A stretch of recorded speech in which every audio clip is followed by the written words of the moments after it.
आज हमारे साथ अशोक जी हैं जो कि राजस्थान के रहने वाले हैं। तो इनकी क्वेरी है फॉरेन स्टडीज से रिलेटेड। इन्होंने हायर स्टडीज के लिए फॉरेन कंट्री में जाना है, तो इनकी हम क्वेरी लेंगे और जो भी क्वेरी रहेगी उसको हम सॉल्व करने की कोशिश करेंगे। तो अशोक जी, सबसे पहले मैं आपका स्वागत करता हूं अपनी इस जूम मीटिंग में। मेरी तरफ से आपको नमन है, नमस्कार है। नमस्ते सर। तो अशोक जी, सबसे पहले जो जनरल क्वेश्चंस पूरी जनता से पूछा जाता है आपसे भी पूछा जाएगा। जनरल नॉलेज का क्वेश्चन है कि आपने हमारी बारे में कहाँ से पता किया? सर एक्चुअली मैं यूट्यूब ही स्क्रॉल कर रहा था थोड़ा हाँ हाँ, और काफ़ी मेरे एंड से रिसर्च कर रहा था बिकॉज मेरे को बैचलर्स के लिए रीअप्लाई करना था बाहर जाने के लिए। ठीक है। तो तब मुझे क्राउन इमिग्रेशन का एक सजेशन आया था यूट्यूब पे। ठीक है। तो वहाँ मैंने क्लिक करा तो बहुत सारे वीडियोस मैंने देखे थे आपके और हाँ। आपके चैनल पे भी काफ़ी सारी कंट्रीज के वीडियोस थे। तो कितने मैंने उनको देख हाँ, के कितने टाइम से हमारी वीडियोस को देख रहे हैं आप? मुझे सर हो गया होगा लगभग 2 महीने। अच्छा, 2 2 महीने महीने तक मैंने हाँ, सारी उस वीडियोस तब देखी। एक्चुअली बीच में मेरा थोड़ा-सा 1-2 काम आ गए थे, तो मैंने तब कॉन्टैक्ट कट करा नहीं, बट मैंने आपको एक्चुअली 1 महीने पहले भी कॉन्टैक्ट करा था। ठीक है। उसके चलो, बाद से हम लोग टच में हैं। ठीक ठीक ठीक। तो वीडियोस का क्या फीडबैक है जो आपने हमारी वीडियोस देखी हैं? मुझे काफ़ी इन्फॉर्मेटिव लगी थी, इसलिए मैंने सीधा ही कॉन्टैक्ट कर दिया। मैंने कहा कि अब अगर इतना इतना पता चल ही गया तो बेटर कि मैं सीधा कॉन्टैक्ट ही कर लूँ। ठीक ठीक उससे ठीक। थोड़ा क्लैरिटी तो ज़्यादा मिलेगी। ऐसा तो नहीं है कोई हम उसमें फेक मोटिवेशंस देते हैं, वीजा दिखाते हैं लोगों को, दे झूठ पे झूठ बोल रहे हैं, गारंटियां दे रहे हैं वीजों की, या गारंटियों के वर्ड यूज करते हैं, कुछ ऐसा लगा हो कुछ वीडियोस देख? नहीं सर, मैंने एक भी वीडियो ऐसा नहीं देखा जिसमें ऐसा कोई गारंटी या फेक ठीक मोटिवेशन दे रहे हो। तो ठीक ठीक। ऐसा मुझे तो नहीं। तो आपको, आप तो चलो अभी आपकी थोड़ी प्रोफाइल भी डिस्कस करेंगे, वो भी क्वेश्चन पूछेंगे आपसे। आपकी एज कितनी है ठीक है। अशोक जी? मेरी अभी 21 है। 21। तो सर 21 आपकी एज है, तो आपकी हाईएस्ट एजुकेशन क्या है? मैंने सर 12th करी है, उसके बाद मैंने 2 साल बैचलर्स में अप्लाई करा था फिल्म स्टडीज के लिए। कौन सी स्टडीज के और लिए? Film studies, film making, film making में अपनी जो, मुंबई यूनिवर्सिटी हाँ में। ठीक है, ट्वेल्थ जो अ, की, पहले ट्वेल्थ कौन सी स्ट्रीम से है आपकी, कौन सा बोर्ड है? मेरा सीबीएसई बोर्ड है, आर्ट्स में मैंने 12th करी थी। क्या सब्जेक्ट थे? History, geography, Hindi, mass media और इंग्लिश। परसेंटेज क्या थे आपके ट्वेल्थ में? मेरे 55.8% है 12th में। तो टेंथ में क्या परसेंटेज थे? 10th में मेरे 70% है। CBSE? CBSE. Year of passing क्या है? ईयर ऑफ पासिंग मेरा 12th का है 2019 और 10th का कॉन्सिक्वेंटली 2017 है। 17 है। IELTS PT? आइल्स मैंने दिया था 2 साल पहले, लेकिन अभी एक्सपायर हो गया, बट मेरे 7 बैंड्स आए थे आइल्स में। वेरी और गुड, बहुत मैं अच्छा अभी स्कोर लिया। वापस। हाँ। तो अभी आपने मुंबई यूनिवर्सिटी में एडमिशन लिया था वहां फिल्म मेकिंग में, तो वहां का क्या रिजल्ट्स रहे हैं आपके? एक्चुअली सर प्रॉब्लम हो गई थी वहाँ पे कॉलेज को लेकर के, बिकॉज उतना बेटर मुझे वहाँ पे नहीं लगा था। और 2 साल के बाद थोड़ा सा, एक तो कोविड भी था, 2020 में मैंने लिया था, तो उसके बाद से थोड़ा सा डाउन भी चला गया था। और इतना कुछ मुझे, तो मैंने 2 साल बाद, अभी इसी साल मैंने ड्रॉप लिया बैचलर्स से। तो अब मैं वापस बैचलर्स अब करने के लिए बाहर के लिए। आपने आपने अपना एक साल कंप्लीट किया वहां से, कोई एक आधा साल का पासिंग आपकी 2 साल मार्कशीट? कंप्लीट करा एक्चुअली मैंने। आपके पास 2 साल पासिंग करा। पासिंग परसेंटेज उसके मार्कशीट है? मार्कशीट तो बनी है सर, लेकिन उसमें ये लोग दे नहीं रहे मुझे मार्कशीट। थोड़ा सा इशू हो रहा, पता नहीं क्यों नहीं दे रहे। मैं बहुत बार मैंने कोशिश करी उनसे मांगने की। तो ठीक है। अभी मैं जाऊंगा सीधा, जब जाके वो लोग दे दें तो है, वरना हम्म। बैचलर्स तो मैंने सर अभी ड्रॉप ही कर दिया। मेरे को अब सीधा बाहर ही करना है इसके तो लिए। हाँ, तो दूसरा, इसकी साल की कितनी फीस थी, क्या पर सेमेस्टर फीस थी वहां पे, कुछ आइडिया? 118 थी पर सेमेस्टर की। 1,80,000 का? नहीं, 1,80,000 नहीं, 1,18,000 अपना अठारह इसका। अठारह अठारह सा हजार 18, हाँ 18। मतलब अप्रोक्स ये लेकर चलिए कि साल की 2.5 लाख रुपए। जी जी बिल्कुल। ठीक है। तो इस फिल्म मेकिंग में क्या सिखाते हैं वहां पे, थोड़ा सा ये भी पूछिए। सर ये बेसिकली फिल्म मेकिंग में हमारा रहता है मोस्टली जो कमर्शियल फिल्म्स और जो कमर्शियल वेब सीरीज बनती हैं, उसमें प्रोड्यूसिंग का और डायरेक्टिंग का और बेसिकली सबका एक थोड़ा थोड़ा मिक्सचर होता है, और सबके बारे में थोड़ी थोड़ी थ्योरेटिकल नॉलेज मिलती है। मतलब अपेरेंटली अभी कोविड के टाइम पे हाँ, प्रैक्टिकली उतना नहीं हो पा रहा था, इसलिए बहुत सारा बैकलॉग आ गया था कॉलेज में। मतलब प्रोडक्शन और डायरेक्शन दो चीजें हैं फिल्म मेकिंग में। जी जी बिल्कुल। हाँ, एक्टिंग नहीं है, एक्टिंग का अलग प्रोग्राम है। एक्टिंग का तो कम्प्लीटली डिफरेंट रहता है सर। अच्छा उसकी जिस एक्टिंग की एक्चुअली क्लासेस भी होती है, बट हमको बहुत कम एक्टिंग, हमारे सिखाते हैं मेनली सिर्फ आपको बिजनेस साइड का डायरेक्शंस, रहता है। डायरेक्शंस और प्रोडक्शंस हैं आपके पास। हाँ, मेरा प्रोडक्शन और डायरेक्शन का है। ठीक है, वेरी गुड, बहुत अच्छा है। हमें भी एक नई चीज के बारे में पता चला सर, क्योंकि एक पर्सन सारी चीज में सब फील्ड में एक्सपर्टाइज नहीं होता, लेकिन मेरे पास कुछ कंट्रीज हैं यहाँ पे ये इस टाइप के प्रोग्राम्स में हम भी भेजते हैं। तो अभी हम आपकी क्वेरी अच्छा के ऊपर भी आएंगे, जरूर आपकी क्वेरी को भी मैं सॉल्व करने की कोशिश करूंगा। जी सर। तो एक और फीडबैक जरूर लूंगा आपसे, जरा फ्रैंकली बिल्कुल सर। फीडबैक दीजिए। तो आपको हाँ, क्या लगता है कि बच्चों को इसमें रिस्क लेना चाहिए? जैसे आप वहां पर एक 2 साल का एक्सपीरियंस लेकर आए हैं, टाइम भी आपका वेस्ट हुआ है, पैसे भी वेस्ट हुए हैं, बच्चे बहुत क्रेजी रहते हैं कि मैंने भी जी फिल्म सर। इंडस्ट्री में जाकर कुछ करना है, या मैं इस इंस्टीट्यूशन में एडमिशन ले लूं या इसमें ले लूं। मुंबई में ज्यादा जाते हैं। जिस आप जी सर। स्पेसिफिक कॉलेज या यूनिवर्सिटीज में गए थे, तो उसका क्या फीडबैक रहा है? प्रोस्पेक्टिव स्टूडेंट्स को क्या कहना चाहेंगे उसके बारे में, कि क्या उनके लिए वहां जाना बेटर है, या यहीं पे पहले वो सीरियसली अपनी बैचलर डिग्री करें कहीं से, तब जाकर देखें, या क्या करना चाहिए? सर मेरे हिसाब से तो डिपेंड करता है कि आप क्यों जा रहे हो। ठीक है, अच्छा अच्छा। पहली बात तो मेरा मेरा रीजन पहले क्लियर नहीं था 2020 हाँ में, और अगर आपका रीजन अगर क्लियर नहीं हो कि आपको इस चीज में डिग्री क्यों करनी, तो मेरे हिसाब से नहीं करनी चाहिए। ठीक ठीक ठीक। और मेरा रीजन अभी जाके मोस्टली यही होता है सर कि अ, आपको कॉन्टैक्ट्स मिलते हैं। ठीक है। पर लेकिन सिर्फ उसी कारण अगर आप ये डिग्री कर रहे हो, तो फिर मेरे हिसाब से नहीं करनी चाहिए, क्योंकि कॉन्टैक्ट्स आप और भी तरीके से बना सकते हो बिना लाख रुपए खर्च करे। हम्म। और मेरे हिसाब से ये तो वर्थ नहीं है। मतलब मैं कहना नहीं चाहूंगा, पर ठीक है। नहीं पता बहुत क्या है, फ्रैंकली बोल रहा हूँ इस चीज पता को। क्या है, आप अगर कोई चीज में फेल्यूर हुए हैं और आप हैप्पीली उसका फीडबैक देते हैं, तो आपको जो प्रोस्पेक्टिव पेरेंट्स हैं बच्चे वो भी अच्छा फीडबैक देंगे, यार अच्छा बेचारे ने ओपनली सही बताया कि हमने अपना टाइम और मनी इस स्पेसिफिक या कॉलेज या यूनिवर्सिटी में जाकर ऐसे पैसे नहीं दे दिए। चलो एनी हो, अभी हम आपकी स्पेसिफिक क्वेरी के ऊपर आएंगे।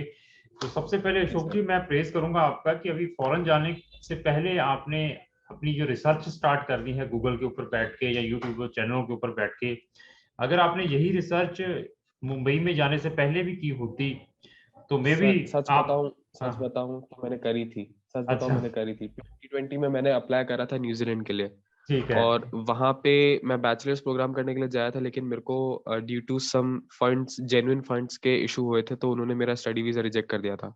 उसके तो बाद से पापा ने बोला था कि अब तू बॉम्बे में ही कर ले डिग्री। वहां पे कौन से प्रोग्राम में जा रहे थे? वहां पे मैं टूरिज्म मैनेजमेंट में जा रहा था एक्चुअली। मेरे को दोनों करने थे, मुझे इधर फिल्म मेकिंग या फिर मुझे टूरिज्म ट्रैवल में तो मैं इंटरेस्ट तो था। यही प्रेयर करूंगा कि न्यूजीलैंड नहीं गए तो अच्छा है, मेरे अकॉर्डिंग तो that is not a good destination, क्योंकि वो बाद में मुझे रियलाइज लिमिटेड मैंने ऑफ। खुद से रिसर्च करी। हाँ क्योंकि वहां पर मेरे जैसे एजेंट्स को अच्छा कमीशन मिलता है न्यूजीलैंड में। वहां पर कम से कम भी आई थिंक सो आपकी फीस 15-16 लाख तो होगी साल की, जिसमें जा रहे थे कितनी थी? आराम से जाएगा सर वो। हाँ। मेरा तो था इसमें, आप मानोगे, मेरे को पहले फंड्स दिखाने को बोला था। 30 लाख तक का इन्होंने मुझे, एजेंट ने बोला था कि आपको हम्म दिखाने हैं। हम्म। लेकिन उसके बाद उन्होंने मिसगाइड हमको ऐसा करा कि 30 लाख पहले बोला, उसके बाद बोला कि आपको 10 और दिखाने। ओ फिर हमने 10 और दिखाया, उसके बाद बोला कि आपको 5 और दिखाने। तो हम वो उस चक्कर में क्या, वो टाइम निकल गया उसके बाद। वो एजेंट ही उसको फंड्स उसको का। उसको एबीसी भी नहीं आती है, इट मींस न्यूजीलैंड की। न्यूजीलैंड में देखो, मैं फिर बताया कि that is the commercial country, there economy is also depend on the student remittance, जो स्टूडेंट की ट्यूशन फीसेस जाती हैं, और हम्म। दे आर गिविंग द वीजा। अगर आपका सारा कुछ अच्छा है, मेरे जैसे एजेंट को 20% 25% आपका अगर 15-16 लाख रुपया जा रहा है तो आ रहा, तो मुझे तो, मैं तो बार बार कहूंगा भेजो New Zealand. But we are not हाँ, रिकमेंडिंग दिस कंट्री।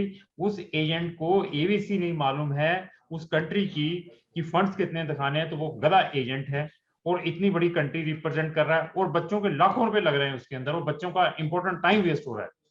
तो ऐसी चीजों को आपको रिसर्च पहले करनी चाहिए। एटलीस्ट उस एजेंट्स की स्टैंडिंग जरूर चेक करें। वो कैसे चेक हो एक सकती वो है उसके? गलती हो गई थी हाँ, सर हमसे उस वक्त। उस कंसल्टेंट की स्टैंडिंग आपको वीडियोस देखने के बाद चेक हो सकती है, जैसे आपने हमें भी देखा है। देखने के बाद काफी रिसर्च की होगी, एक नहीं 10 नहीं 50 वीडियो देखी होगी, कहीं ना कहीं इसको सब फंसाएं। देखिए सर, मैंने नहीं नहीं, सारी की सारी नहीं देखी नहीं, आपकी कहीं ना वीडियो। कहीं इसको फंसाएं, ये कहीं ना कहीं तो कुछ ऐसा कुछ दे रहा होगा। तो उसकी एटलीस्ट वेबसाइट भी जरूर चेक करें, उसकी वेबसाइट है या नहीं है। आधे तो एजेंटों की वो वेबसाइट ही भी नहीं बना रहे, बस वीडियो बना के वीजा ही दिखाते रहते हैं, क्या है उसका एटलीस्ट प्रेजेंस चेक करें, कितने साल की स्टैंडिंग है उसकी, तो उसके बाद you will take the decision, क्योंकि आपने अपने लाखों रुपए लगाने हैं, आपने फॉरेन कंट्रीज में जाना है। तो अभी हम आपकी क्वेरी के ऊपर आएंगे, तो अभी हमसे क्या चाहते हैं अभी आप? सर मेरे को यूरोपियन कंट्री में जाना था और ठीक है, मैंने स्वीडन, और पहले मैंने स्वीडन या फिर स्विट्जरलैंड का ट्राई करा था टूरिज्म के लिए, ठीक है, टूरिज्म मैनेजमेंट कोर्स के लिए। बट फिर बाद में मैंने one of your I spoke to one of your consultants and he said कि इट्स इट इट मतलब उनको आपको 13 इयर्स का एजुकेशन होना चाहिए, तो 12th प्लस आपका 1 साल का होगा तब जाके। पर मेरे साथ इशू ये हो रहा था कि कॉलेज का जितना मेरा 2 साल मैंने निकाले थे बॉम्बे में, उसका 1 साल का मुझे 1 साल मतलब 1 साल छोड़ो, 1 सेमेस्टर का मुझे वो लोग मार्कशीट देने को तैयार नहीं। तो मेरे पास रिसीट्स के अलावा कोई और प्रूफ था नहीं कि 1 साल का मैं बता सकूं 13 इयर्स प्लस मेरी एजुकेशन हुई है। इसलिए फिर उन्होंने बोला कि आप नीदरलैंड्स ट्राई करो, और नीदरलैंड्स में मेरे को 2 कोर्सेज मिले हैं जिसमें मेरे को करने का था। बट नीदरलैंड्स का ही मुझे क्वायरी थी कि मैं एक तो आफ्टर स्टडी क्या रहता है वहाँ का पोस्ट इसमें, और नीदरलैंड्स का क्या भी सक्सेस रेट है, और मतलब देखो एक visa visa is a different things, आपको वीजा में कोई दिक्कत नहीं है, Netherland will grant the visa to you as per your profile. But Netherland में सबसे पहले जो आपने क्वेश्चन पूछा है वहां पे स्टडी का, पोस्ट स्टडी का क्या है या फलाना क्या है, उसमें क्या है कि एक तो स्टूडेंट्स के लिए वर्किंग जो राइट्स है दैट इज वेरी लिमिटेड। कुछ कंट्रीज में ओके आपको 20 घंटे 22 घंटे मिलते हैं, कुछ कंट्रीज में आपको 30 घंटे इन ए वीक मिलते हैं, लेकिन नीदरलैंड में इट इज वेरी रिस्ट्रिक्शंस, आपको 10-11 घंटे इन ए वीक मिलते हैं। सबसे ये कंट्री है जो सबसे कम वर्किंग राइट्स देती है ड्यूरिंग द स्टडी। उसके बाद after study they are giving the post study permit, I think so 6 या 12 मंथ है, मैक्सिमम 12 मंथ है, 6 मंथ मिनिमम, ऐसे करके मैं एग्जैक्ट आपको बता दूंगा क्योंकि मेरे पास 100 कंट्रीज है। तो post study permit is there, but I need to clarify that one कि 6 मंथ है या 12 मंथ है, वो मैं क्लियर कर दूंगा। तो it is very expensive country, ये माइंड में लेकर चलना, it is very very expensive and very very advance country. You can compare the wages rate of Netherland और कनाडा के साथ, ऑस्ट्रेलिया यूएसए के साथ कंपेयर करेंगे, आपको आइडिया होगा। बबली मैडम पे जो तो वीजा में एडमिशन में there is no any problem, आपको सब कुछ मिल जाएगा अगर आपने नीदरलैंड का डालना है, जिसको हम हॉलैंड भी कहते हैं। दूसरा सर मेरी क्वेरी ये थी कि मेरा जो पास्ट में वीजा रिजेक्शन हुआ है स्टडी का न्यूजीलैंड को लेकर वो के, नीड लीव इट, मैंने उसका उसको सारा एनालाइज कर लिया, दैट रीजन मैं उसको माइंड में है मेरे, आपका सारी हिस्ट्री अभी जो आपने बताई है, that reason I am recommending it. Okay एक मिनट, मैंने काउंसलर को बुला, मैडम नीदरलैंड ਦੇ ਵਿੱਚ ਸਾਡੇ ਕੋ ਜੈਨ ਇਨਟੇਕ ਦੇ ਵਿੱਚ ਟੂਰਿਜ਼ਮ ਹਸਪਿਟੈਲਿਟੀ ਜੈਨ ਫੈਬ ਦੇ ਵਿੱਚ मिल जाएगा, वेरी गुड, ठीक। हाँ जी बोलिए सर। हाँ, एक वो मेरा इशू ये था कि क्योंकि पिछला जो मेरा रिजेक्शन आया है न्यूजीलैंड को लेकर के, वो मेरा फ्यूचर वीजा को अफेक्ट करे स्टडी, तो वो नो थोड़ा नो सा इशू नो नहीं है। No sir, no that is not a problem. अच्छा वो नहीं होगा ना? प्रॉब्लम, तो आपने ओके गलतियां काफी की हैं, मैं पेरेंट्स और बच्चों को एक चीज जरूर इसमें फिर अवेयर कर दूं, मेरा फर्ज है सबको अवेयरनेस देना, बीइंग ए कैरियर काउंसलर हूं और नंबर ऑफ ऑप्शंस हैं। तो बच्चों को सबसे पहले ये है कि जो उनकी बेसिक एजुकेशन है, मैं बेसिक एजुकेशन इनको कहता हूँ 10-12, उसमें बहुत जो ठीक है जरूरी है अपनी तवज्जो दे, परसेंटेज जो है उसमें अच्छे लें। जैसे आपने अशोक जी, मैं टेलिंग टू माइंड कर लगेगा आपको कि 55% है, तो हाँ अगर कम है आई नो कम है तो मैं वो भी आर्ट्स में, ह्यूमैनिटी में ये भी है ना साथ में, अगर नॉन मेडिकल सर। या कुछ है, माइंड नहीं करना, क्योंकि उस टाइम क्या है, क्योंकि आप यंग थे, घर वाले भी कहते होंगे, पेरेंट्स भी कहते होंगे, हम मानते नहीं है। मैं भी अपने बच्चे को कहता हूँ ना बेटा पढ़ ले, वो भी अभी 12th में है, 12th वो भी कॉमर्स से ही कर रहा है, वो पढ़ ले यार, अच्छे नंबर आएंगे तो हम अच्छी कंट्री में या अच्छी यूनिवर्सिटी में इंडिया में एडमिशन दिलवा देंगे। अगर नंबर अच्छे नहीं आएंगे तो फिर भी डीम यूनिवर्सिटीज मिलेंगी। डीम यूनिवर्सिटी समझते हैं? हाँ, डीम नहीं यूनिवर्सिटीज जो प्राइवेट यूनिवर्सिटीज नई नई खुली अच्छा कि उनमें मैं क्या वो एडमिशन दिलवाते हैं, उनमें एडमिशन। अभी एक्सपेंसिव भी कहो कि काफी है। मैं दिल्ली यूनिवर्सिटी में तुम्हारा एडमिशन करवाना है वहां पे, मैं इंडिया की बात कर रहा हूँ, तो आई नीड कि तुम थोड़ा सा 90 वाली लाइन में आ, एटलीस्ट 70-80% से ज्यादा लेने की कोशिश कर, ताकि फॉरेन कंट्री में भी अगर अच्छी यूनिवर्सिटी में जाना है तो आपको अच्छे से अच्छे ऑप्शंस मैं प्रोवाइड करता हूँ। 60 प्लस तो जरूर बच्चा ले, 60 प्लस हर एक बच्चे को मैं रिकमेंड करता हूं कि अगर आपकी basic education, primary education 12th 10th-12th की अच्छी नहीं है तो फिर बड़ी प्रॉब्लम है आने वाले टाइम में, ना तो एडमिशन मिल पाएगा अच्छी यूनिवर्सिटीज में, ना ही वीजा मिल पाएगा। कनाडा के नंबर ऑफ रिजेक्शंस हैं, मेरे पास फिनलैंड, बहुत सारी कंट्रीज के हैं, they are not accepting the students. Even एक छोटी सी कंट्री है, शायद आपने नाम सुना होगा, लाटविया। लातविया, हाँ, लातविया तो इधर उनकी है। उनकी उनकी 90 से 95% यूनिवर्सिटी जो वहां पे लाटविया के अंदर है, दे आर सेइंग कि they will not take the student if the student having the less percentage, 60 से कम है। अगर आपके 58 है, even that they are not taking.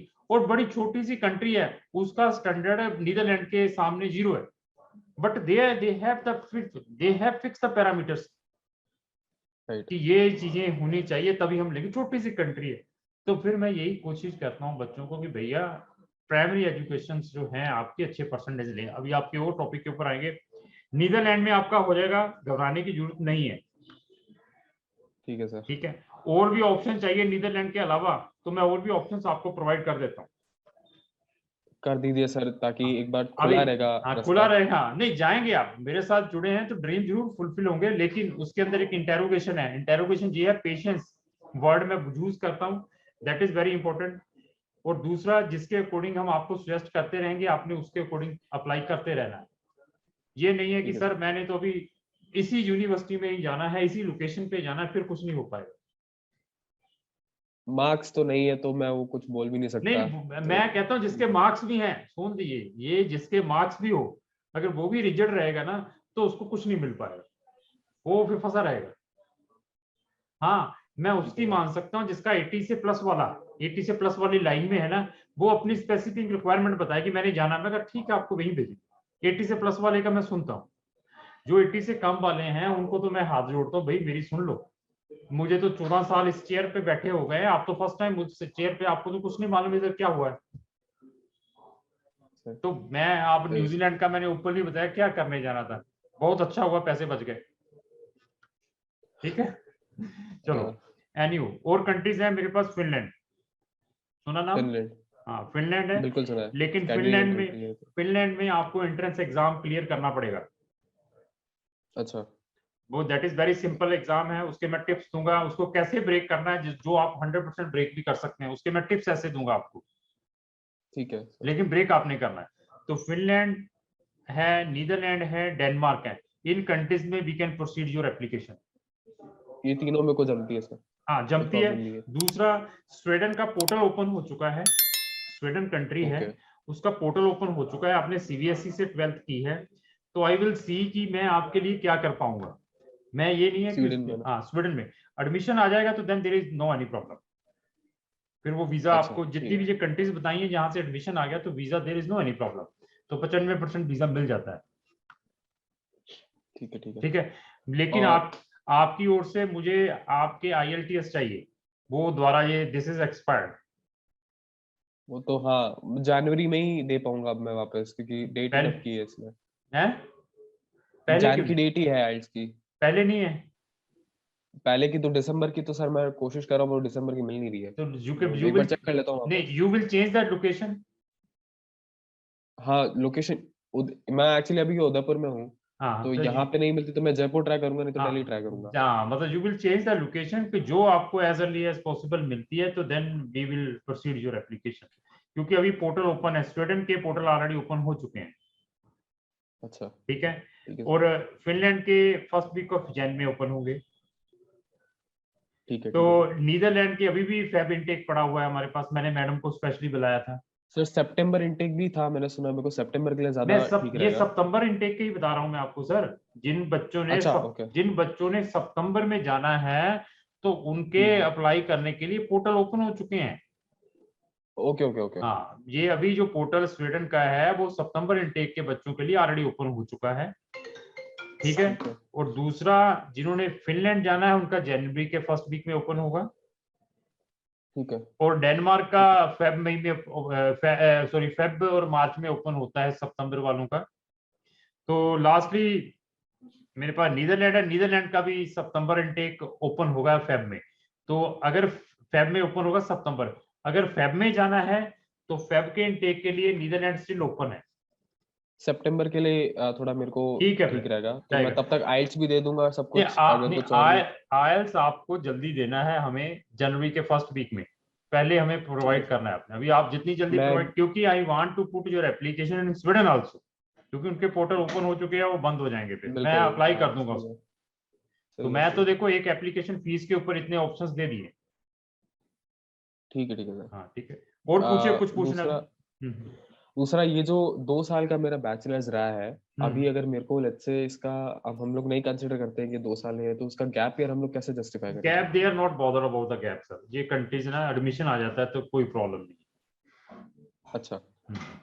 और एवरेज ट्यूशन फी हम लोग क्या पकड़ के चल रहे हैं? 5,000 यूरो पर सेमेस्टर। अच्छा, तो 10,000 पर हाँ ईयर। ईजियर, लेकिन एक सरप्राइज है, this is the very good news है फिनलैंड वाले स्टूडेंट्स के लिए। और फिनलैंड ने अच्छा, इस साल सिर्फ 3,200 यूरो मांगा है, 3,300 यूरो पर सेमेस्टर का। अभी जिन बच्चों ने फेब में जाना है ना, फेब में जाना, उनकी अच्छा। एडमिशन आया, उसमें 3,200 यूरो पर सेमेस्टर का लिख कर आया है। अदरवाइज 4,000 से 4,500 यूरो हमने दिए है। और ठीक है वो सर। बच्चों के लिए तो this is very very economical fees आई है। काफी ज्यादा इकोनॉमिकल है काफी। इन- और एक डोमेस्टिक स्टूडेंट जितनी फीस है हाँ ये तो। जितनी, उससे भी कम है डोमेस्टिक की, जहाँ पे 5-5 लाख की साल की फीसें वाले मेरे पास यूनिवर्सिटी, डीम्ड यूनिवर्सिटीज हैं, पीपल्स आर पेइंग देयर। जी। मेरे पास तो ऐसी यूनिवर्सिटीज हैं जहाँ पे स्टूडेंट फ्री में भी पढ़ सकता है। बट अभी प्रोफाइल तो चाहिए ना, मैं कह दो 80%, वो कहता वो नहीं है मेरे 50%, मुझे भेजो। मैं कहा, कैसे भेजूंगा? नहीं, वो मैं सर, मैं सही बताऊं ऑनेस्टली, अगर आपको एक चीज बताऊं, तो मैं ये मानस बना के चल रहा था मैं कि मेरे 55% ही है, तो उससे ज्यादा क्या है कि मेरे को पता था कि नहीं मिलेगा। अगर हम्म। कोशिश भी करूँ तो भी वो ऑप्शन सर तो ये मेरे लिए लेकर खुले नहीं दिखते चलें, हैं। मैंने आपको strongest country in the world वो रिकमेंड की है आपकी प्रोफाइल को देखने के जी। बाद। This is the consultant, Scandinavian. इसको कहते हैं कि कॉम्पिटेंट कंसल्टेंट। ये नहीं कहा कि न्यूजीलैंड पाएंगे आपका, ये नहीं कहा कि यूके भेजेंगे आपको। यूके में चले जाओ आप, न्यूजीलैंड में चले नहीं जाओ। जान सर, यूके मैं की कहता इकोनॉमी हूं तो पैसा आके नहीं वेस्ट करके छोड़ेगी। आएंगे, पैसा वेस्ट करके आएंगे।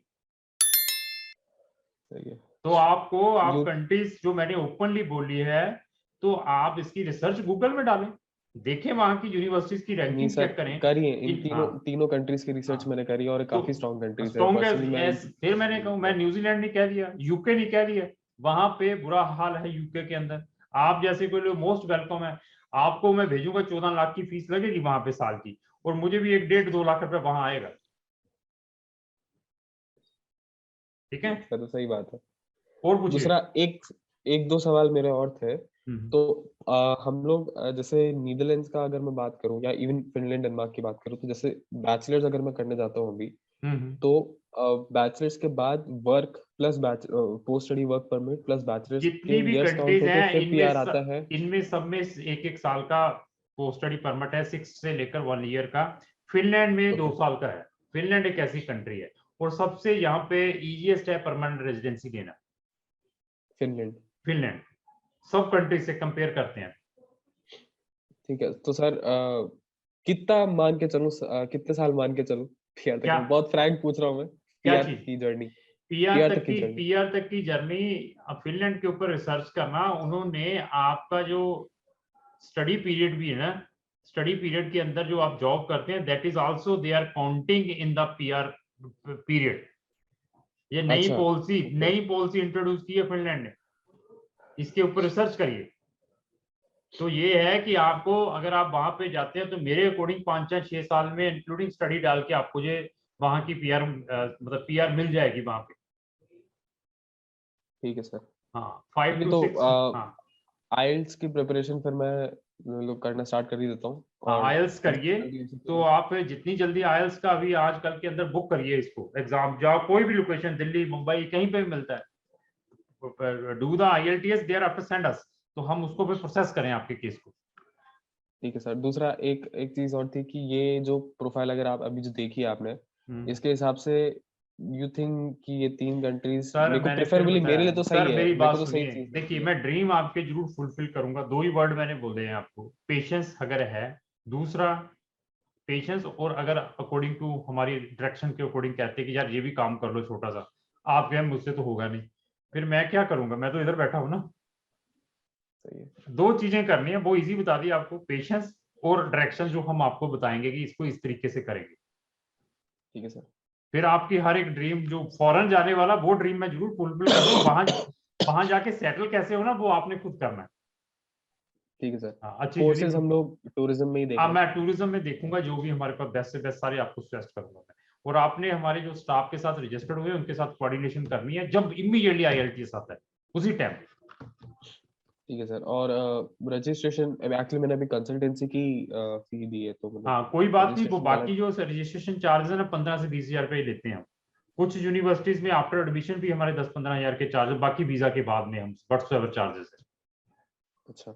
वो हमारा बच्चा जो भी है जिसको बताया, मैं उसको बता देता हूँ, चारों कंट्रीज के आपको बता देता है कैसे कैसे चार्जेस लगेंगे। एक ही रजिस्ट्रेशन लगेगी, उसमें चारों ठीक है। कंट्रीज अप्लाई करेंगे। जो उसकी सेटलमेंट फीस रहेगी एक ही कंट्री की लूंगा, जब वीजा आएगा वो बता देगा कि कैसे कैसे पेमेंट होती है हमारी, जो जिसने ठीक हमने है। रजिस्ट्रेशन। ठीक है सर। क्या रहेगी रजिस्ट्रेशन फीस अभी? वो सारा वो बच्चा बताएगा हमारा स्टाफ वाला आपको। ठीक है सर, चलेगा। ठीक है जी अशोक जी। बिल्कुल बिल्कुल। ठीक है सर, बहुत अच्छा लगा आपसे बात करके। फिर भी अगर कोई भी क्वेरी रहती है तो आप मुझे व्हाट्सएप पे मैसेज ड्रॉप जरूर करें। ठीक है जी, मैं उसको जी सॉल्व सर, बिल्कुल। करूँ। ओके, फिर समाप्त करें सर। बिल्कुल बिल्कुल सर। ठीक है सर, थैंक यू, धन्यवाद।